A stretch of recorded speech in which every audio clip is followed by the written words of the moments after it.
this is for everybody who's going to tell me that they can't do it. Right. Let's take a piece of brown paper. And the first thing we're going to do is in the left hand corner, I like to start with my right angle. So across we are going to do the hip measurement, 8% of the hip measurement. So 102 divided by times 0.08 is 8.16.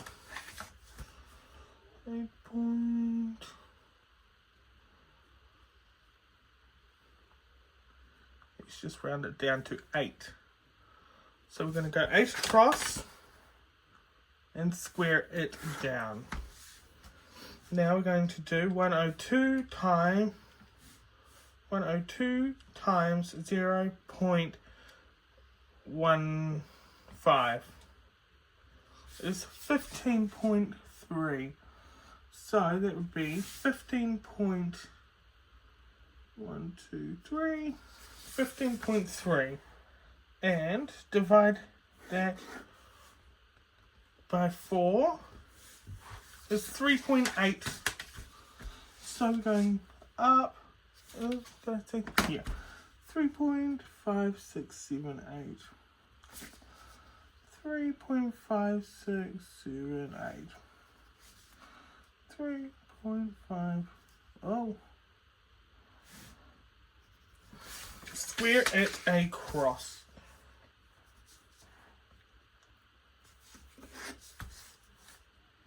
One, 2, and 3. Now we're going to cut it out. Ooh.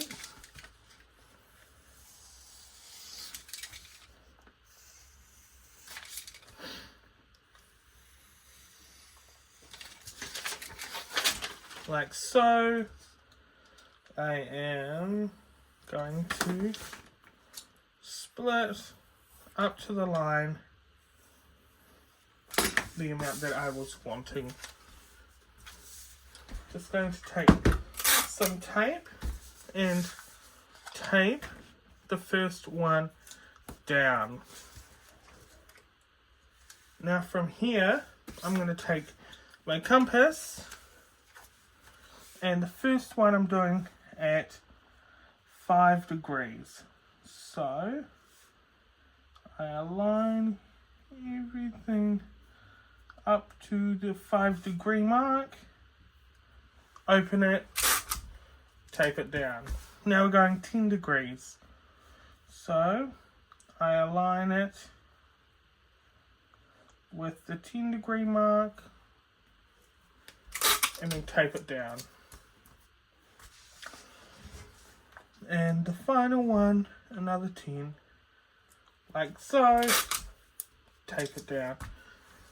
So we've got an extra 20 degrees and then the 5 up here. Now from here I can trace this if I like. Here, just the corner here. Take this ruler, extend the line out like so. I might also mark the grain line, so I'm just going to do it this way, which is 90 degrees to the top of the square. Now from this point, I said I did 10 degrees in the video, I believe. No, I think I did 15. 15 degrees out and connect it to the point like so. Now remember, we square 90 degrees from the center front to make sure everything is beautiful and square there. Everything's open, ready to go. I've got my grain line, so I'm just going to peel this off. So I don't need that.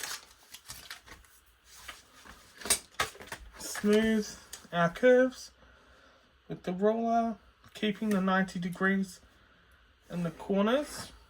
So 90 degrees, 90 degrees, 90 degrees. Smooth the top one. 90 degrees. Now, I could have kept this on, but what we're going to do is just fill it in with a standard kind of curve. This is slightly bigger than I would usually do.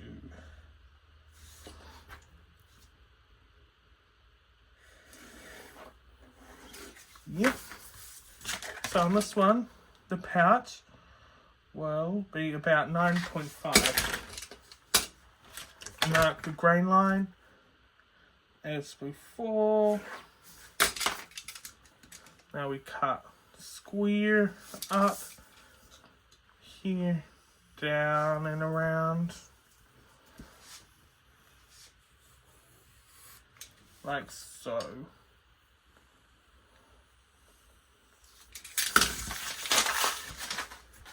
Here is our jockstrap pattern ready to go. What I will do now is add vertical line on my card, trace it off with the grain line,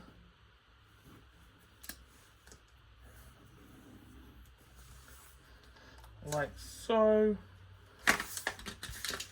Now we cut. I love to use craft knives because they're just faster and cleaner.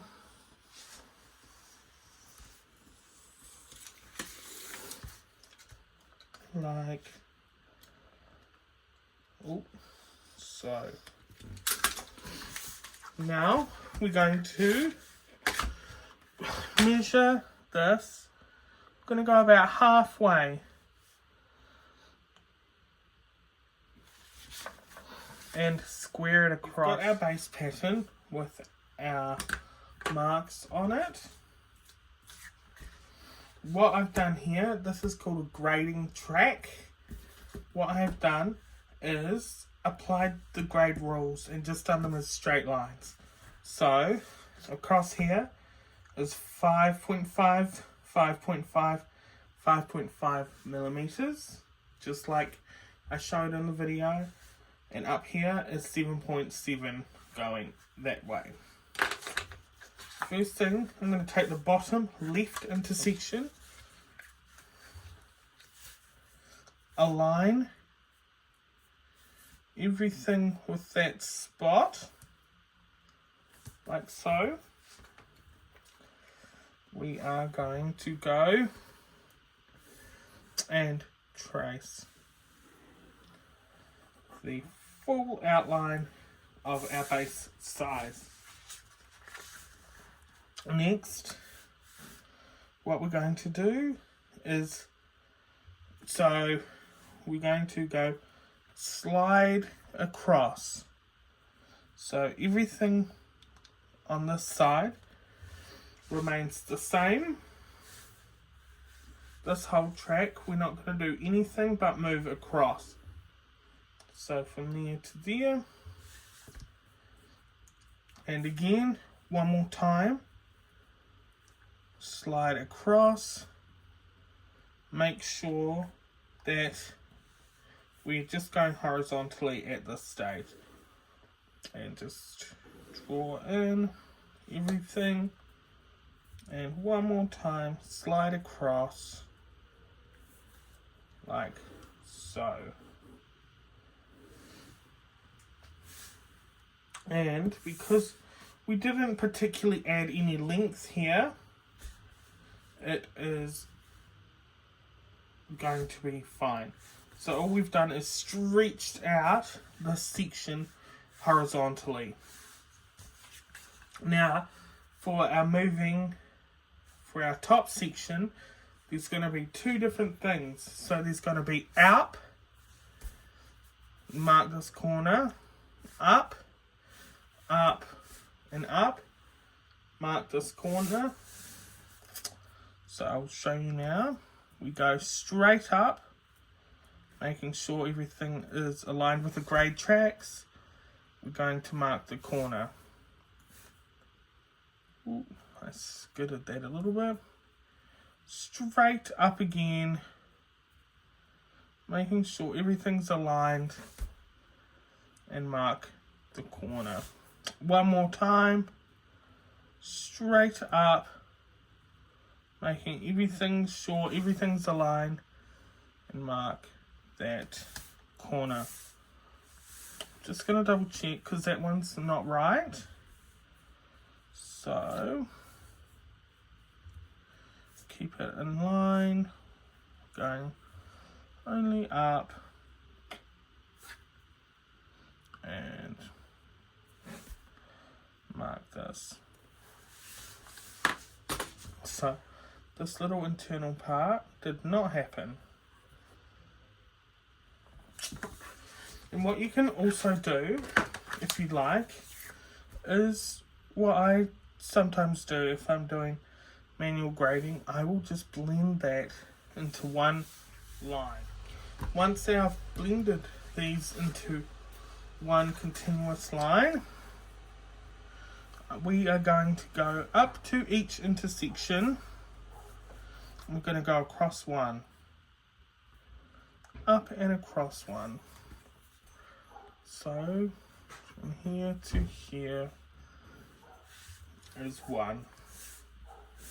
See, this blends to there and this blends to here. That was one movement. I'm going to line it back up with my points. Oh, there we go. Now we're going to go across one more, making sure that everything's on the perfect horizontal. Across one and up one. So across one and up one. Mark most of the piece.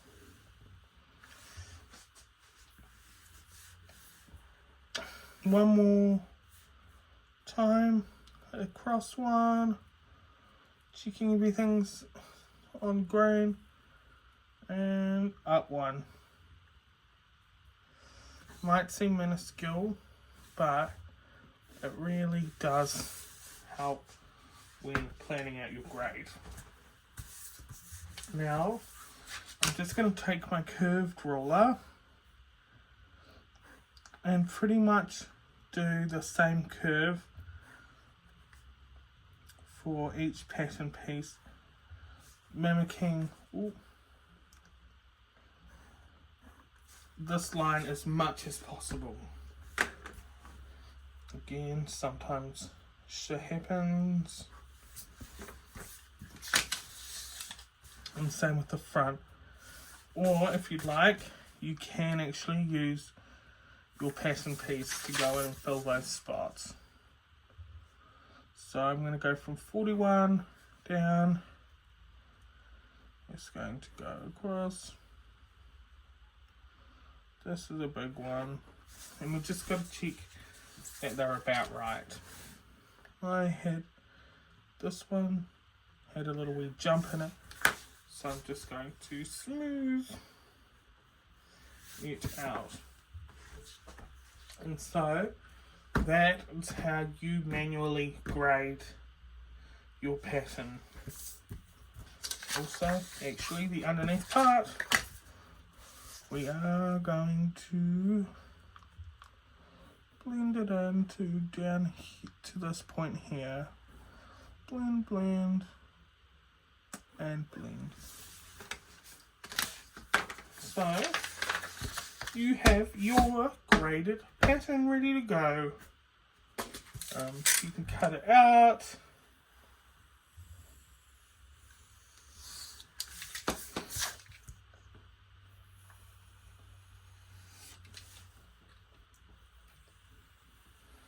Like so. Oh.